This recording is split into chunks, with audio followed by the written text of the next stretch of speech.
The Galactic Council had never feared a species more than when they discovered Earth. It began innocently. A standard exploratory drone skimmed the Sol system and flagged Earth as a potential life-harboring planet. The atmospheric data alone raised immediate alerts: unpredictable weather systems, erratic magnetic fields, massive bodies of moving water, airborne particulates, seasonal temperature drops below survivable levels for most Council races. And worst of all, megafauna. They logged the planet as a Class 13 Deathworld. Only 6 others had ever been found. None sustained intelligent life. That assumption died when a transmission leaked from Earth's surface: music. Curious and concerned, the Council dispatched a reconnaissance team of Trilaxian scientists. Upon orbital approach, their ship began to shake. One shouted, "Gravitational instability. This place is geologically alive." Another read out climate data: atmospheric pressure fluctuating. "There's a storm the size of a continent brewing on the Western Hemisphere."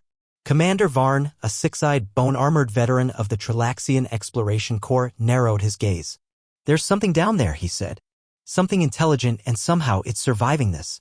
They landed near a northern settlement called Toronto. The first thing they noticed was the cold. Trilaxian physiology couldn't endure temperatures below 270 kelvins. Toronto was at 255. Their thermal suits strained to compensate. And yet humans walked about in shorts. In shorts. That night, one of the science officers recorded a local newscast. It reported a heat wave warning because temperatures were rising to a blistering 30 degrees Celsius. Varn replayed it 3 times. "This is a Deathworld," he said, his voice tight. "And they don't even notice." The next day, they observed a human in a metal suit jogging uphill. They assumed it was a military exosuit. It wasn't. It was just Tuesday's workout. They logged their findings and transmitted an alert to the Council.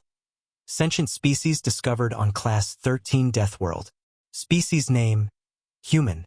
Environment considered lethally unstable.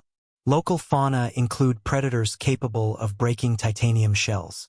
Species remains unharmed. A week later, the Council summoned Varn to a high-security briefing. "We've reviewed your data," said Archon Silex of the Zervani Mindkin. "Do you understand what this means?" "They live there," Varn said quietly. "They grew up there.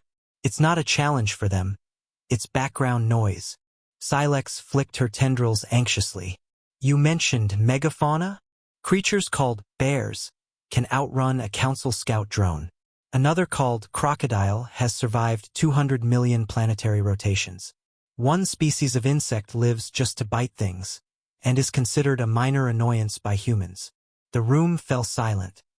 "And their weather?" Silex asked. "They survive hurricanes, tornadoes, earthquakes.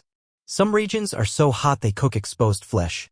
Others so cold water freezes midair. Yet they've built cities everywhere." A Zervani techno-savant raised a trembling claw. "Forgive me, Commander, but what do they consider a threat?" Varn looked at him grimly. "They build threats. For fun.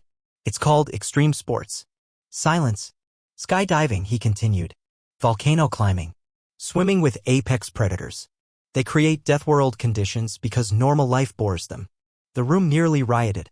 "But surely they die often?" one asked. Varn nodded. "Yes. But they don't stop. They adapt. And they've developed medicine so advanced, their species can survive injuries that would kill 3 other races combined." Archon Silex whispered, "They live like this, daily?" Varn nodded again. "Without noticing. Without complaining. They've normalized terror. Made friends with danger. And they laugh in the face of extinction." There was a moment of collective understanding in the chamber. If humans survived Class 13 Deathworld conditions every day, then war with them wasn't just unwise. It was suicide. Back on Earth, a human named Maya adjusted her snow goggles and zipped her parka. Outside, the wind howled at minus 35 degrees Celsius. She smiled as her breath fogged the air and stepped outside into the snowstorm. Just another Tuesday.